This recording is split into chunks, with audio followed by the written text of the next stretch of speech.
स्वागत है दोस्तों। आज के इस वीडियो में हम हिंदी व्याकरण के कुछ महत्वपूर्ण जो वर्तनी संबंधित प्रश्न होते हैं उन्हें देखेंगे। आप सभी की मांग थी कि हिंदी व्याकरण को पढ़ाया जाए, तो उस दृष्टि से पहला जो प्रयास है हमने किया है कि जो साधारण वर्तनीगत जो त्रुटियां होती हैं हम सभी से प्रायः हो जाती हैं लिखने में, पढ़ने के दौरान असावधानीवश हम उस चीज़ को ध्यान देना छोड़ देते हैं कि उसमें आवश्यक क्या है या उसका सही रूप क्या है। परीक्षाओं में प्रायः पूछा जाता है। उत्तराखंड के सिलेबस में भी एलटीके लगा हुआ है वर्तनी और मानक वर्तनी के रूप में, और बीपीएससी में भी वर्तनी से संबंधित शुद्धि अशुद्धि को लेके प्रश्न पूछा ही जाता है। तो देखते हैं पहला प्रश्न। पहला प्रश्न है, निम्न में से सही वर्तनी का चुनाव कीजिए। अर्थात जो लिखा जाता है उसकी सही वर्तनी क्या होगी। अगर आप ईमानदारी से स्वयं से पूछें तो आप क्या जानते हैं कि अर्थात का सही उत्तर क्या होगा जो वर्तनीगत होगा। तो इसका जो सही उत्तर है सी, अर्थात, यानी इसका जो शुद्ध रूप है वो त में हलंत लग के ही आता है, तो इसे हलंत वाली अशुद्धियाँ मानी जाती हैं। और आगे हम आपको इसी वीडियो में बताएंगे कि हम प्रायः हमेशा इस्तेमाल किए जाने वाले, प्रयोग में लाए जाने वाले शब्दों को किस तरह गलत लिखते हैं। यानी हम उन्हें लिखते हैं उनके रूप में जो प्रचलित है, लेकिन उसका शुद्ध रूप हम ध्यान ही नहीं देते। जैसे अर्थात को आप देखेंगे तो हम हमेशा अर्थात पहला जो ए वाला ऑप्शन है उस रूप में लिखते हैं, हलंत को छोड़ देते हैं। तो हमें हलंत नहीं छोड़ना है, परीक्षाओं में ध्यान देना है। जब भी ऑप्शन आएगा तो अर्थात ही हलंत के साथ लिखेंगे। दूसरा प्रश्न, निम्न में से सही वर्तनी का चुनाव कीजिए। अब देखिए, अंतर्राष्ट्रीय जो कहा जाता है उस शब्द के वर्तनीगत जो कई रूप दिखाई पड़ते हैं, हम असावधानीवश या जानकारी न होने की वजह से अलग अलग रूपों में इसे लिखते हैं। तो इसका सही उत्तर क्या होगा? इसकी सही वर्तनी होगी अंतर्राष्ट्रीय। देखिए, आपको ज़्यादातर इसका जो प्रयोग मिलेगा वो ए वाले ऑप्शन की तरह मिलेगा, लेकिन इसका जो सही उत्तर है वो बी होगा। इसे आपको ध्यान रखना है। अंतर अलग और राष्ट्रीय में छोटी की मात्रा, ये शुद्ध रूप। तो आप वैसे चाहे निबंध में, अपने किसी लेख में, चाहे जैसे लिखिए, लेकिन जब वर्तनीगत शुद्धि की बात आएगी परीक्षाओं में तब आपका यही उत्तर सही होगा। इसी तरह अगला प्रश्न देखिए, निम्न में से सही वर्तनी का चुनाव करें। विद्वान, विद्वान शब्द हम लिखते हैं, लेकिन उसकी वर्तनीगत शुद्धि अशुद्धि क्या है वो हमें पता लगाना है। तो बताएं कौन सा ऑप्शन सही होगा। विद्वान का सही ऑप्शन है बी। ठीक, इसमें भी हलंत वाली त्रुटि ही प्रायः हम करते हैं। और आप अगर ध्यान दिए होंगे तो अब तक हमारे जितने भी वीडियोस होते हैं उसमें हमने जितने भी तथ्य लिख करके आपको पढ़ाए हैं उनमें टाइपिंग मिस्टेक्स बहुत कम है, यानी न के बराबर है। हमारा प्रयास रहता है कि इस तरह के जो शब्द होते हैं जिनमें हलंत आवश्यक है या ऐसे जटिल शब्द हैं जिनकी वर्तनियों में प्रायः सब त्रुटि कर देते हैं, तो हम उन्हें सुधार कर लिखते हैं। इसलिए हमारा निवेदन है कि जब भी आप क्लासेस देखिए तो उसमें जो शब्द हम प्रयोग करते हैं उन शब्दों की शुद्धि अशुद्धि पर भी आप ध्यान दिया करिए। यूट्यूब पे बहुत सारी क्लासेस आप देखते होंगे, वर्तनीगत शुद्धि की का जो प्रयोग है वो कोई नहीं करता। अधिकांश लोग जल्दबाजी में टाइपिंग करके पढ़ाने के लिए शुद्धि अशुद्धि का बिल्कुल ध्यान नहीं रखते। तो हम ऐसा प्रयास करते हैं, इसलिए आप वर्तनियों को देखा करें, वहाँ से आपको आसानी होगी सीखने में भी। अगला प्रश्न है, निम्न में से सही वर्तनी का चुनाव करें। अब एक शब्द है तदुपरांत, तदोपरांत, यानी उसके बाद, जैसे हम वाक्य प्रयोग करते हैं कि उसके बाद यह घटना हुई, उसके लिए तदुपरांत या तदोपरांत इस तरह के शब्दों का प्रयोग किया जाता है। तो इसका जो सही उत्तर होगा वह होगा तदुपरांत, तद उपरांत। तो ऊ जब ये संधि विच्छेद या संधि के तरह से आप देखेंगे तो छोटा ऊ की मात्रा इसमें हो जाएगी तदुपरांत, तद उपरांत का तदुपरांत। ठीक है, इसे ध्यान रखिए। सही उत्तर इसका ये होगा। सही वर्तनी का चुनाव करें। सही वर्तनी इसमें क्या होगा, यावत जीवन जो कहते हैं, तो इसका जो सही वर्तनी क्या होगा, यावत जीवन।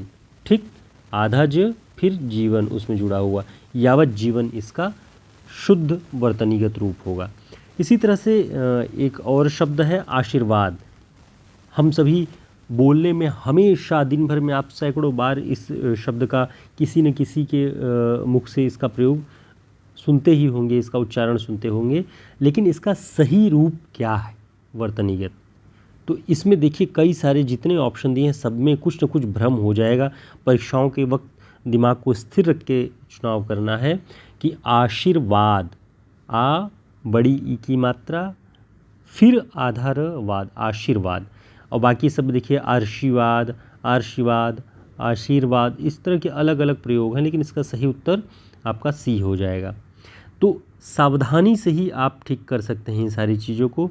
इस तरह आप हमारे हिंदी शॉर्ट नोट्स को चाहे पीडीएफ फॉर्म में या बुक फॉर्म में ऑर्डर कर सकते हैं हमारे इस नंबर पे संपर्क करके। और दोस्तों, आपके लिए सभी परीक्षाओं की दृष्टि से ये हिंदी साहित्य का शॉर्ट नोट्स काफ़ी उपयोगी होगा, इसमें कोई शंका नहीं है। जो लोग ले चुके हैं उन्हें समझ में आ गया होगा कि काफ़ी उपयोगी चीज़ें ही हमने इसमें सेलेक्ट की है। तो आगे देखते हैं कि हम आपको ऐसे महत्वपूर्ण शब्दों को बताएंगे जो हम रोज़मर्रा में इस्तेमाल करते हैं लेकिन गलत रूप से इस्तेमाल करते हैं। आप देखेंगे कि जो रेड लिखा हुआ है वो गलत रूप है और जो ग्रीन से लिखा है वो शुद्ध रूप है। तो देखिए हलंत वाली जो त्रुटियों की बात कर रहे थे हम जगत लिखते हैं लेकिन उसका शुद्ध रूप है हलंत के साथ जगत। तो जब चुनाव की बात आएगी तो आपको हलंत के साथ ही चुनना होगा। महान हम लिखते हैं लेकिन हलंत हटा देते हैं, हलंत के साथ महान शुद्ध रूप होता है। श्रीमान जब आप लिखते हैं किसी एप्लीकेशन में या कहीं किसी के नाम के आगे तो श्रीमान हलंत के साथ ही सही होता है। ठीक इसी तरह साक्षात, इसका शुद्ध रूप हलंत ही होगा अंत में। बुद्धिमान भी हम लिखते हैं, लिखने में आप ठीक है अपने प्रयोग में करिए, लेकिन जब विकल्प के चुनाव में आएगा तो हलंत के साथ ही बुद्धिमान सही होता है। ठीक इसी तरीके से एक प्रचलित शब्द है त्यौहार। अब देखिए कितनी असावधानी होती है कि हम त्यौहार लिखते हैं लेकिन इसका शुद्ध रूप है त्योहार। ठीक, औ की मात्रा न हो कि ओ की मात्रा लगता है। ठीक है, त्यौहार नहीं त्योहार। इसी तरह गृहस्थ्य, बहुत सारे लोग ऐसा प्रयोग करते हैं गृहस्थ्य लिख देते हैं, लेकिन इसका सही जो रूप है वर्तनी का गृहस्थ, थ्य नहीं। ठीक, इसी तरह एक शब्द है सौहार्द। सौहार्द लोग प्रयोग करते हैं, बहुत सारे लोग असावधानीवश या जानकारी न होने की वजह से सौहार्द लिखते हैं, लेकिन इसका सही उत्तर होता है सौहार्द।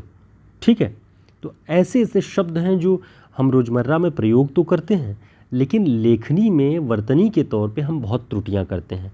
तो आपको सावधान हो जाना चाहिए, केवल परीक्षाओं की दृष्टि से नहीं, हिंदी का एक छात्र होने की वजह से, हिंदी का जानकार होने की वजह से भी आपको इसका शुद्ध प्रयोग करना चाहिए। इसी तरह एक शब्द है द्वंद्व। द्वंद्व हम लिखते हैं, हम सही रूप अगर नहीं जानते हैं तो हम इसे इस तरह लिखते हैं, लेकिन इसका जो सही रूप है द्वंद्व। ठीक, पहले वाले में भी आधा व दूसरे वाले में भी आधा व, द्वंद्व, इसको इस तरह से इसका उच्चारण करेंगे। इस तरह एक शब्द है कवियत्री। जब पुरुष के लिए जब लिखते हैं तो कवि लिखते हैं, लेकिन स्त्री के लिए जब लिखते हैं तो जो रूप प्रचलित है बहुत सारे लोग गलतियां करते हैं, कवियत्री कर देते हैं। कवि धन इत्री, ये गलत है, कवयित्री होता है, व में ई की मात्रा नहीं लगती, कवयित्री, ध्यान रखिएगा।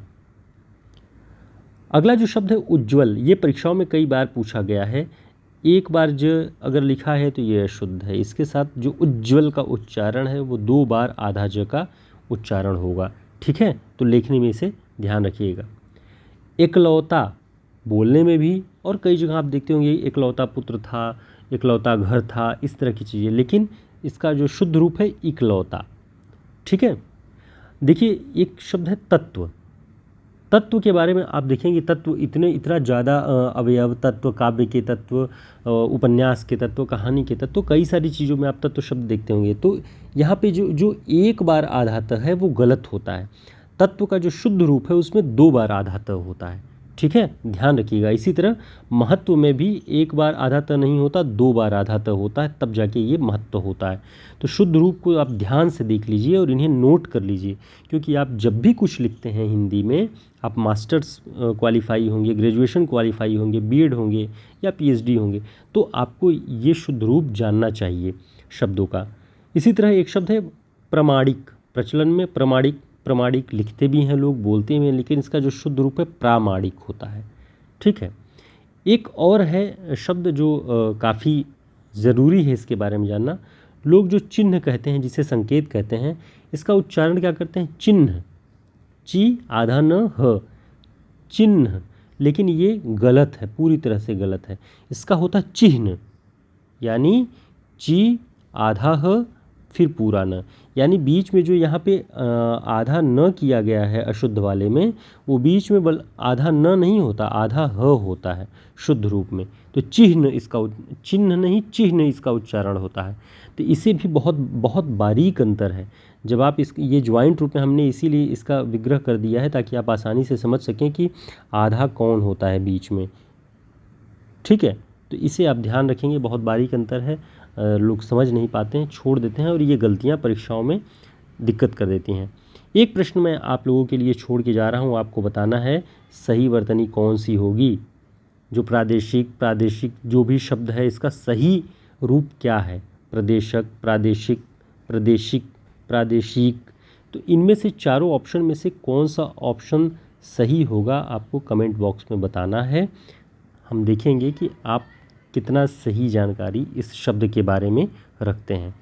तो दोस्तों, हमारा ये प्रयास था कि पहला जो व्याकरण से संबंधित जो वीडियो हम बनाएं, उसमें आपको वर्तनीगत अशुद्धियों से परिचित करा दें कि हम कितने साधारण शब्दों को किस रूप में गलत लिखते हैं, गलत प्रयोग करते हैं, उससे हमें बचना चाहिए। आगे हम संज्ञा, सर्वनाम, क्रिया, क्रिया विशेषण के बारे में भी ज़रूरी बातें करेंगे, और प्रामाणिक पुस्तकों से संक्षिप्त रूप में ही पढ़ेंगे, क्योंकि आपने बहुत पढ़ा होगा, बहुत सारे प्रैक्टिस सेट भी आपने सॉल्व किए होंगे। फिर भी हम एक रिवीजन के तौर पे आपको सारी क्लासेस प्रोवाइड कराएंगे प्रतिदिन। फिर मिलते हैं एक नए वीडियो में, तब तक के लिए नमस्कार।